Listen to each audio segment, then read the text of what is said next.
अस्सलामुअलैकुम दोस्तों, अगर आपने अभी तक हमारा चैनल सब्सक्राइब नहीं किया तो अभी सब्सक्राइब करें और साथ ही बेल के आइकन पर क्लिक करें ताकि हमारी हर वीडियो सबसे पहले आप तक पहुंच सके।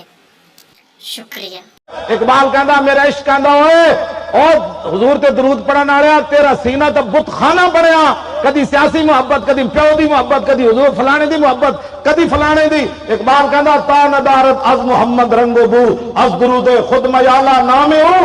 इकबाल कहता मैनू इश्क रसूल कहता और गैरा नाल प्यार करन वाले सारे बुत बाहर कढ़, सिर्फ हुजूर नाल प्यार कर फिर दरूद पढ़। जे बुत रख के पढ़दा फिर हुजूर ते दरूद पढ़ के हुजूर दा नाम न मेरा कीता कर दो। 50 साल उम्र कहते मुमताज को कानून हाथ में नहीं लेना चाहिए। मैं कहा जाए तू कलमा की पढ़िया चलिया। हाँ जेड़े साडे बाबे ने क्या करूं तेरे नाम पे जा फिदा न बस एक जा। जदों हुजूर दी गल आवे दो जहान चले जान फिर कोई तेरे बूथे नु जहान बने। ऐ बूथा जेड़ा रब ने दिता तेरी वजह तो दिता है। वो जो न थे तो कुछ न था और वो जो न हो तो कुछ न हो। जान है वो जहान की जान है तो जान है।